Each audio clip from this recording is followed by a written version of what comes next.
kita ukur ya dengan parameter-parameter tadi gitu ya, cash flow-nya, proteksi kita, investasi kita, dana pensiun kita, dana darurat kita gitu ya, tercukupi nggak? Kalau ada salah satu aja yang nggak tercukupi, ya sebenarnya kita nggak baik-baik saja gitu ya.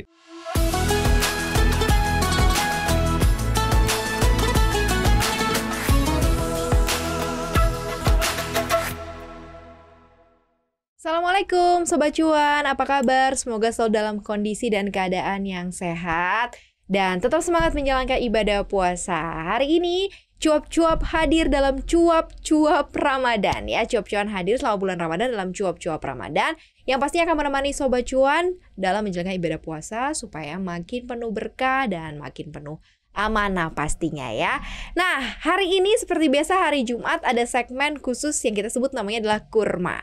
Keuangan bulan Ramadan makin asik. Ya, seperti biasa kita selalu banyak sekali mengangkat tema-tema terkait seperti apa sih kita belajar pengelola keuangan dari hadis-hadis atau ajaran agama yang memang sebenarnya sudah dijalankan di zaman dulu nih dari masa pendahulu kita. Nah, kita akan ngobrol ini lengkap bersama dengan financial expert CNBC Indonesia.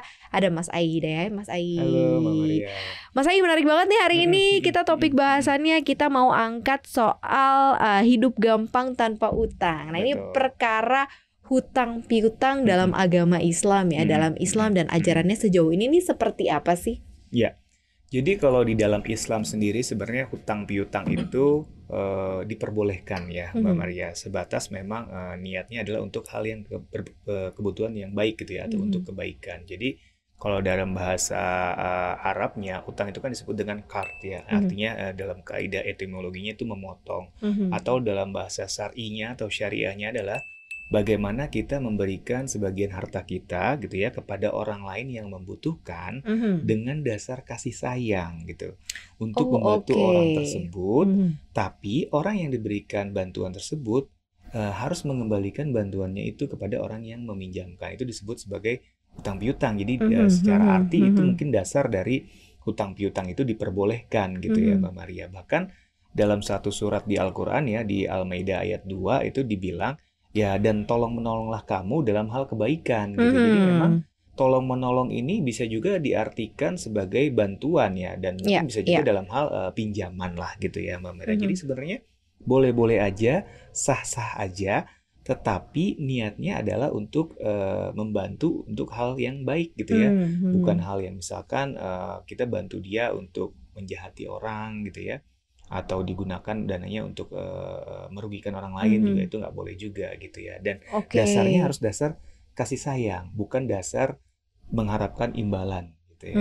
Berarti gitu. Meminjamkan karena memang kita mau membantu gitu ya, bukan dibungakan gitu ya, bukan jadi riba gitu, kurang lebih seperti itu ya. Dan kita juga harus tahu uang kita yang dipinjam nih kemana gitu ya. Jadi sebelum kita pinjamin juga kita harus tahu nih buat apa ya, buat kebutuhan apa. Karena kalau kita nggak tahu digunakan dananya, misalkan maaf ya, untuk berjudi misalkan, untuk mabuk-mabukan, ya nanti yang memberikan pinjaman itu juga akan turut menanggung dosanya juga gitu Mbak Maria. Jadi seolah-olah yang memberikan pinjaman itu mendukung hal-hal atau mungkin perbuatan yang dilakukan oleh orang yang meminjam uangnya tersebut gitu. Makanya kita harus jelas dulu dan clear gitu ya untuk tahu, karena memang sifatnya adalah pinjaman itu harus dasar kasih sayang dan harus digunakan untuk hal kebaikan. Intinya seperti itu. Secara hukum ada nggak sih, Mas Ai? Ini aku kan banyak baca juga dari beberapa artikel ya. Katanya hukum utang piutang ini dapat menjadi haram jika diketahui si penghutang bermaksud menganiaya si pemberi utang, atau juga bisa si penghutang berusaha memanfaatkan si pemberi utang untuk berbuat maksiat. Katanya dengan mengikuti gaya hidup orang lain yang serba mewah, menghambur-hamburkan uang untuk membeli barang yang tidak penting, bahkan membeli minuman keras, berjudi dan lain-lain. Berarti ada sebenarnya hukum yang ikut serta dalam proses yang terjadi ini, walaupun as a simple misalnya aku pinjam uang nih ke Mas Ai gitu ya, karena ada kondisi tertentu gitu. Tapi ternyata ada hukum yang berlaku juga di situ ya, Mas Ai. Karena dalam Islam sendiri kita tidak boleh menyakiti makhluk lain ya, termasuk orang, apalagi orang gitu ya. Jangankan orang gitu, istilahnya binatang atau tumbuh-tumbuhan aja kita nggak boleh menyakiti gitu ya. Jadi apalagi kalau memang kita memberikan utang atau kita mengambil utang untuk menyakiti orang yang kita pinjam uangnya itu Mhm. jelas-jelas nggak boleh dong Mbak Maria. Mungkin nggak hanya dalam Islam ya, dalam kehidupan hukum manapun ya kita nggak boleh menyakiti orang lain gitu ya. Jadi memang dasarnya adalah itu tadi, kembali lagi ke hadis yang diriwayatkan oleh sahabat Nabi ya. Jadi memang boleh kita meminjam atau boleh kita berhutang, tapi memang harus kita gunakan untuk kebutuhan yang baik gitu ya, bukan untuk kebutuhan apalagi menyakiti orang yang kita pinjamkan atau untuk kebutuhan yang maksiat. Memang dasar hukumnya ada dari hadis-hadis yang ada dan juga dari Al-Quran pun sudah dijelaskan di surat Al-Maidah ayat 2, boleh kalian saling tolong-menolong tapi dalam hal kebaikan gitu. Itu udah di state di situ ya, dalam hal kebaikan itu kan ya pasti kan dalam hal menyakiti ya udah pasti nggak boleh lah, apalagi mabuk-mabukan keras dan segala macam judi ya jelas-jelas pasti nggak boleh lah, apalagi dalam sampai niatnya misalkan ekstrimnya gitu ya, kita pinjam uang misalkan untuk sewa pembunuh bayaran gitu, ngebunuh orang gitu kan, ya nggak boleh juga gitu kan.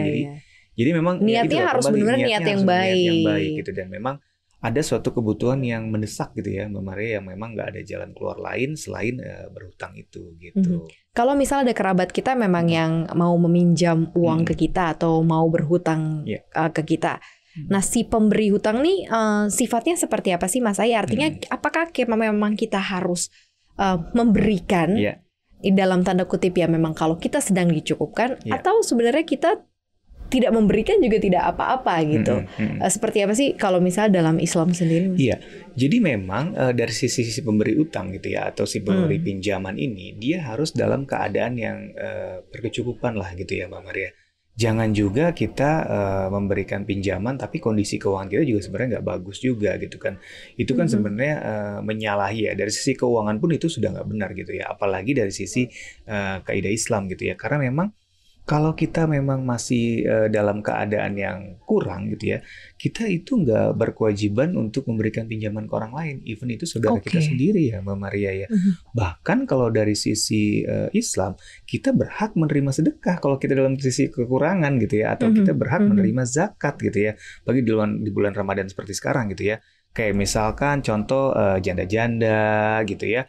Atau orang-orang tua yang tidak mampu, anak-anak yatim piatu, dia justru wajib untuk disedekahi, untuk dizakati. Nah, dia itu nggak wajib untuk misalkan even dia bahkan berkecukupan pun dia sebenarnya nggak wajib untuk memberikan pinjaman karena memang kondisinya dia tidak ideal lah gitu ya, kita bisa bilang gitu. Apalagi dia kondisi keuangannya kurang gitu ya, itu udah pasti nggak wajib gitu ya. Gitu. Jadi memang harus mengukur diri kita sendiri gitu ya, apakah kita mampu atau enggak untuk meminjamkan gitu ya. Dan ketika kita mampu dan meminjamkan, itu tadi ya kembali, kita nggak boleh mengharapkan imbalan yang dari atas pinjaman yang kita berikan gitu, karena memang dalam Islam itu kita tidak diperbolehkan mengambil bunga ya, atau sifatnya yang riba gitu ya, karena memang itu dilarang gitu ya. Itu namanya kayak seolah-olah mungkin analoginya kita niat membantu tapi juga menyulitkan yang kita bantu. Karena kan dia aja dalam kesulitan keuangan. Masa kita bebankan lagi dengan harus bayar bunga gitu ya. Dari pinjaman yang kita berikan itu kan sebenarnya tidak boleh gitu ya Mbak Maria. Berarti, tapi kalau berarti hukum yang meminjam harus tetap mengembalikan ya. Bagaimanapun itu dan berapa lama pun itu gitu ya. Harus tetap dibalikin berarti ya hukumnya. Karena di Islam sendiri yang namanya hutang itu tetap akan harus dilunasi bahkan ketika si penghutang itu meninggal. Jadi hutang itu keluarga harus membayar hutang yang ada. Diwariskan Mbak Maria. Nah, misalkan aku punya hutang ke Mbak Maria, akunya meninggal belum sempat bayar, keluargaku diwarisi hutangku gitu dan harus melunasi ke Mbak Maria. Kalau enggak kita sebagai umat Muslim yang sudah meninggal mungkin tidak diterima dikubur gitu ya. Karena memang hutang ini merupakan salah satu yang membuat kita terganjal di alam kubur nanti gitu. Jadi harus dilunasi gitu. Jadi memang ya itu, makanya kita harus berhati-hati dalam berhutang, dan kalau memang kita dalam posisi peminjam gitu ya atau yang berhutang, sedapat mungkin ketika kita ada rezeki kita harus langsung lunasi Mbak Maria. Jadi nggak boleh ditunda-tunda gitu ya. Jadi hutang itu boleh dalam Islam, tapi juga jangan dimanfaatkan sebagai sesuatu yang tidak baik gitu ya niatnya gitu. Berarti itu adalah hukumnya wajib ya. Jadi hutang makanya kewajiban nih, perencanaan keuangan juga itu kewajiban ya yang harus diselesaikan, dibereskan Betul. ya. Gimana dengan hukum berhutang atau menerbitkan hutang baru untuk menutup hutang? Kayak gali lubang, tutup lubang gitu, Mas Ai. Ini seperti apa sih? Apalagi sekarang di era modern saat ini kita tahu bahwa ada digital apps kayak pinjol yang kayaknya gampang banget gitu ya untuk bisa dapetin uang di sana. Nah ini seperti apa sih dalam Islam melihat? Dalam Islam itu kan tadi seperti aku jelaskan di awal ya, kita boleh berhutang selama untuk keperluan yang baik gitu ya, selama untuk keperluan yang, nah baik ini kan memang harus diterjemahkan lebih luas lagi ya, karena memang bahasanya masih general gitu ya. Tapi intinya adalah hal yang baik itu adalah pertama, hal yang tidak melanggar aturan, itu udah pasti ya, Mbak Maria. Yang kedua adalah hal yang tidak merugikan orang lain gitu kan. Itu juga udah pasti gitu kan. Yang ketiga mungkin untuk bukan keperluan-keperluan yang sifatnya mungkin sebenarnya konsumtif dalam hati tidak perlu-perlu banget. Kayak tadi ya gaya hidup gitu ya. Bermewah-mewahan. Nah Islam tuh nggak suka yang seperti itu gitu ya. Nah apalagi kalau misalkan kita berhutang untuk menutupi hutang yang lain gitu. Gimana tuh? Apalagi hutang yang lainnya ini untuk keperluan apa kita nggak tahu gitu ya. Jadi secara perencanaan keuangan aja, kalau kita punya hutang kita tidak diperbolehkan menutup dengan hutang lagi gitu kan. Itu secara perencanaan keuangan secara umum ya. Apalagi misalkan dari kacamata Islam gitu ya. Idealnya memang dia menutup hutang itu dari keringatnya sendiri gitu ya, dari uangnya sendiri, bukan dari pinjaman lagi. Karena kenapa? Itu nantinya justru akan membuat dirinya sendiri jadi terbebani gitu ya. Dan dalam Islam seperti diingatkan di awal ya, kita tidak boleh menyakiti orang lain ataupun diri kita sendiri, Mbak Maria gitu. Kalau kita terbebani kan seolah-olah atau mungkin secara tidak langsung kita juga menjadi tersakiti ya. Batinnya jadi kepikiran terus, utangnya bisa menumpuk. Apalagi kan kalau ditutup dengan utang pasti kan bunganya akan jauh lebih besar, yang akhirnya bisa membuat kita jadi ketimbun hutang gitu ya. Jadi sebenarnya kalau kita maknakan dalam ajaran Islam itu sebenarnya tidak boleh gitu ya. Sama halnya dengan di perencanaan keuangan gitu ya, menutup hutang dengan hutang itu ya tidak baik gitu ya. Itu akan memperlebar porsi hutang kita sendiri. Betul, gitu ya. Jadi memang sebelum kita meminjam itu sebaiknya kita pikirkan matang-matang ya, mampu nggak kita membayarnya gitu ya, sanggup nggak gitu ya. Kalau memang nggak sanggup ya kita harus cari alternatif lain ya, Mbak Maria. Jangan sampai nanti malah membuat kita jadi bangkrut gitu ya. Itu kan bahaya juga gitu ya. Nah itu kalau bisa dihindari ya, Sobat Cuan ya, jangan sampai gitu ya. Kita memang yang namanya hutang itu bentuknya kepepet gitu. Iya, betul. Nah, kalau misalnya bentuk hutang yang lebih besar lagi nih Mas Ai, misalnya untuk memperluas usaha, ya berarti yang melibatkan pihak ketiga nih, contohnya misalnya perbankan, atau misalnya mau punya hunian gitu ya, kita butuh menerbitkan hutang dengan cicilan, ini seperti apa nih agama melihatnya? Kalau hutang-hutang yang sifatnya produktif, seperti tadi ya mau untuk berbisnis, ya membeli hunian atau membeli kendaraan untuk berusaha dan segala macamnya, itu sebenarnya boleh-boleh saja dan mungkin itu salah satu hutang yang dianjurkan gitu ya. Karena memang nggak hanya orang yang tidak mampu secara keuangan ya, orang-orang yang kaya, pengusaha, bisnismen aja itu masih mereka banyak punya hutang loh ya. Dan hutang itu dijadikan semacam perencanaan keuangan mereka untuk memutar cash flow. Biasanya kan seperti itu ya. Misalkan gini ya, aku mau buka usaha nih Mbak Maria, misalkan usaha apa ya, usaha makanan lah gitu ya. Modalnya butuh 100 juta nih gitu ya. Tapi uangku ternyata cuma 50 juta nih. Atau mungkin gini deh, uangku ada nih tabunganku, tapi bener pas banget 100 juta gitu ya. Kalau aku pakai semuanya buat usaha, wah nanti buat sehari-hari gimana nih gitu kan. Ini kan nanti akan bahaya juga gitu ya. Nah itu diperbolehkan kita untuk meminjam hutang selama kita yakin dan mampu untuk membayarnya di kemudian hari. Jadi kita udah punya perencanaan, oke, gue ambil deh setengahnya dari hutang, setengahnya dari tabungan gitu ya. Nanti gue rencanakan atau targetkan usaha ini berjalan, gue bisa cicil per bulannya misalkan 1 juta atau 2 juta rupiah dari hasil usahanya. Itu boleh-boleh aja, dan itu memang dilakukan oleh banyak orang, bahkan orang yang memang sudah mapan secara keuangan pun melakukan itu gitu ya. Jadi memang boleh-boleh aja. Dan di lembaga-lembaga keuangan pun memang termasuk di lembaga-lembaga keuangan yang syariah ya, bank syariah gitu ya, multifinance syariah dan lain sebagainya pun biasanya memang hutang-hutang yang diberikan itu hutang-hutang yang sifatnya produktif gitu, bukan hutang-hutang yang sifatnya konsumtif atau untuk gaya hidup dan sejenisnya gitu ya Mbak Maria. Tapi memang sesuatu yang untuk kedepannya gitu ya, kayak punya bisnis, ngembangin bisnis, punya rumah, punya kendaraan untuk berusaha, itu diperbolehkan dan diprioritaskan gitu ya. Nah kalau sekarang nih dalam prinsip umum perencanaan keuangan nih Mas Ai, kan kita sebenarnya sebaik-baiknya kan kita hindari hutang ya, sebagaimana mungkin ya. Pokoknya kalau bisa kecil aja. Makanya ada budget 30% sebenarnya kalau dari penghasilan diporsikan untuk bisa mencicil hutang. Namun kadang kan situasi keadaan kondisi sekarang ini kan memang akhirnya memerlukan kita menerbitkan hutang gitu.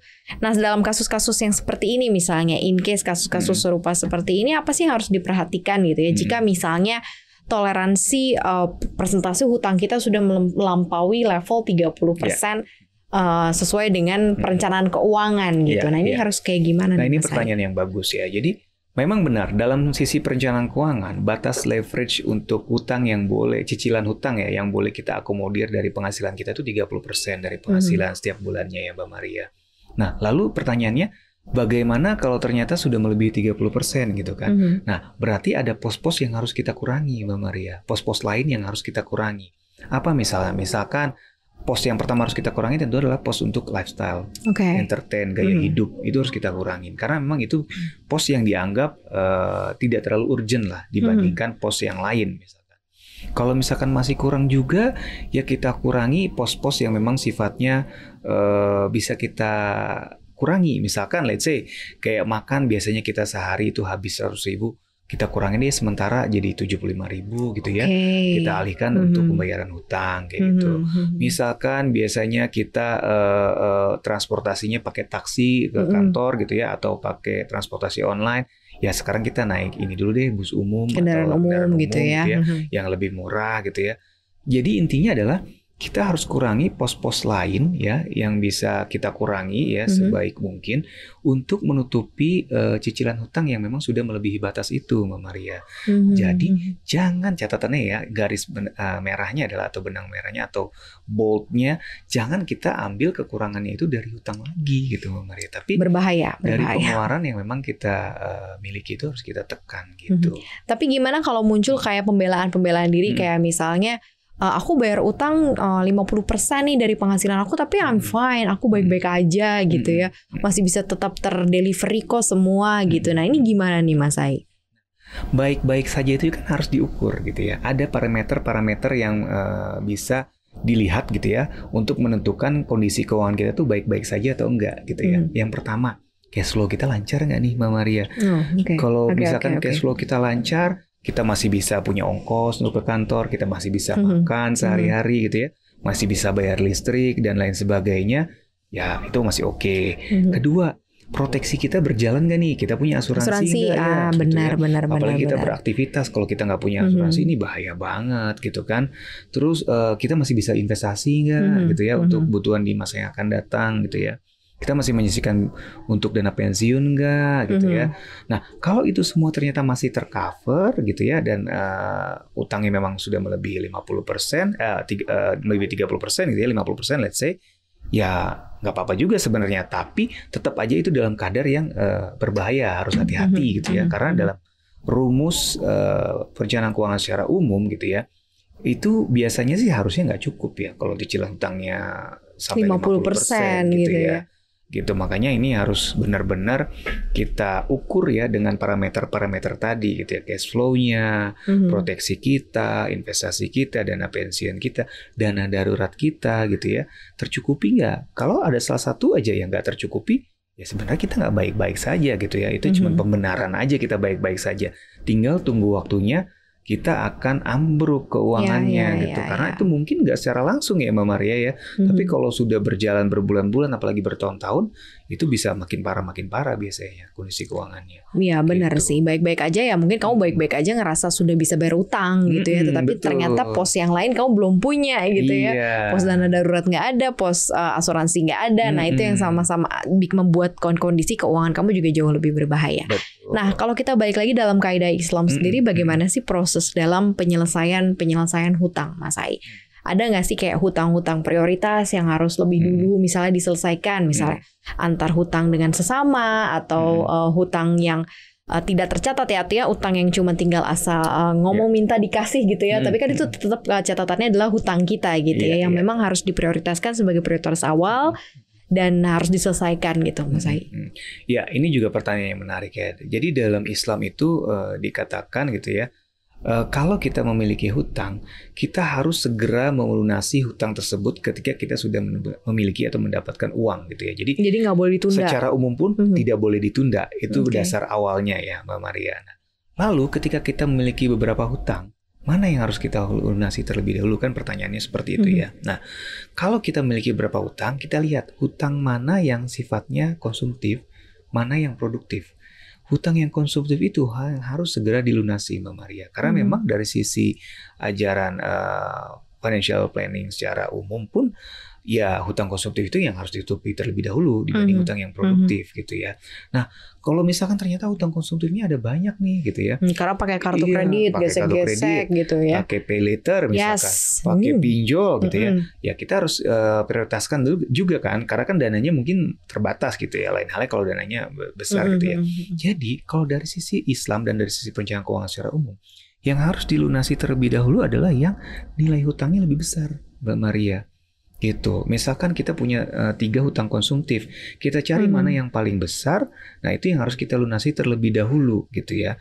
Kenapa? Karena memang hutang yang paling besar nilainya itu biasanya yang akan nanti jadi beban ke depannya gitu. Jadi makanya sebisa mungkin yang hutang lebih besar ini yang harus kita lunasi terlebih dahulu gitu. Oke, apalagi kalau seandainya hutangnya hutang konsumtif pakai kartu kredit yang ada bunga ya, iya, itu betul. berbahaya banget gitu ya. Nah, di bulan yang suci, bulan Ramadan ini sebaiknya seperti apa sih kita juga menjaga ibadah sekaligus juga menyelesaikan hutang-hutang kita ini nih, Mas Ai, sebaiknya gitu ya. Apakah sebenarnya kita bisa sebagai umat beriman, umat beragama dan secara keseluruhan tuh hidup nggak pakai utang tuh sebenarnya cukup bisa nggak sih dijalanin, Mas Ai? Sangat bisa sebenarnya, Mbak Maria. Banyak orang yang menjalani hidup tanpa hutang gitu ya. Banyak orang yang hidup dia nggak punya kartu kredit, dia nggak pernah minjam uang ke bank ataupun ke lembaga keuangan lain. Bisa-bisa aja. Tinggal bagaimana kita mengatur keuangannya kan gitu ya. Jadi sebenarnya idealnya memang dan dalam Islam diajarkan gitu ya. Apa yang kita hasilkan itulah yang kita gunakan gitu ya. Jangan kita istilahnya menambah-nambah sendiri dengan pinjaman, dengan hutang. Sebenarnya idealnya memang tidak dianjurkan gitu ya. Jadi kalau misalkan gaji kita let's say 10 juta, ya 10 juta itulah yang harus kita gunakan untuk hidup gitu ya. Jangan kita gajinya 10 juta tapi kebutuhannya 12 juta gitu ya, 12 juta itu yang nggak boleh gitu ya. Nah, inilah yang harus kita terapkan sebenarnya dalam kehidupan sehari-hari ya, Mbak Maria ya. Kadang-kadang memang dengan zaman yang semakin mudah, pinjaman juga semakin mudah didapat, itu kayak jadi stimulan kita untuk pakai gitu ya. Dan ini sebenarnya juga harusnya kita bisa ngerem lah gitu ya. Kalaupun kita pakai kartu kredit, ya kita harus bayar full payment gitu ya. Kedepannya jangan istilah kita cicil. Nah, itu kan sama aja kita menumpuk hutang gitu ya. Karena kan bunga berbunga tadi gitu ya. Jadi memang ya idealnya hidupnya kalau mau bahagia gitu ya, berkah, ya nggak usah pakai hutang gitu ya. Kita habiskan apa yang kita peroleh aja gitu ya. Gitu sih. Sebagai manusia kita punya yang namanya kata cukup ya. Jadi kita sudah tidak perlu lagi mencari-cari, tidak perlu lagi mencoba untuk melihat apa yang lebih lagi gitu. Karena kita coba melihat apa yang sudah kita miliki, kita dapatkan sekarang, yang sudah cukup dengan itu gitu ya. Dan semua juga sudah tertulis dan diajarkan di agama, ya tinggal kita menjalankannya dengan sebaik mungkin ya. Mungkin karena ini sudah di bulan suci Ramadan ya, kita mulai dengan cukup baik menjadi manusia ya. Kalau mesti punya utang-utang sama sesama bisa diselesain juga ya di bulan ini ya. Nanti ada THR langsung bisa juga jadi prioritas betul untuk tutup utang ya, Mas Ai ya. Betul, karena memang kalau kita punya beberapa kebutuhan, nah kebutuhan yang pertama yang harus kita lunasi adalah hutang sebenarnya, Mbak Maria. Jadi sebelum kita sisihkan buat makan, sebelum kita sisihkan buat transportasi, kalau ada hutang ya hutang dulu. Karena hutang ini yang memang sifatnya kalau dalam Islam tuh hal yang tidak bisa dihilangkan begitu saja selama dia belum lunas gitu ya, Mbak Maria. Gitu. Gitu deh Sobat Gitu. Cuan ya. Ini udah benar-benar pencerahan ya buat aku, ini sebuah ilmu baru juga. Dan kayaknya cukup tenang, nyaman hati ya kalau seandainya kita bisa jalani hidup tanpa hutang, tanpa cicilan pastinya. gitu ya. Iya Mbak Maria. Berarti kita sudah menjalankan hidup sesuai dengan porsi kita ya. Terima kasih Sobat Cuan udah dengerin Kurma hari ini. Mudah-mudahan ini bisa menjadikan satu lagi pencerahan buat Sobat Cuan agar ibadahnya pun makin afdol ya menuju ke hari raya. Jangan lupa untuk dengerin cuap-cuap Ramadan yang hadir selama bulan Ramadan, pastinya di 3 platform sekaligus, di CNBC Indonesia TV, Apple Podcast, Google Podcast, Anchor, dan juga Spotify. Jangan lupa kita juga ada di cuap-cuap cuan di YouTube channel kita, di like, di share, dan juga di komen ya Sobat Cuan ya. Terima kasih udah dengerin kita hari ini. Maria Katarina dan juga Mas Aida ya pamit. Assalamualaikum warahmatullahi wabarakatuh. Terima kasih Sobat Cuan.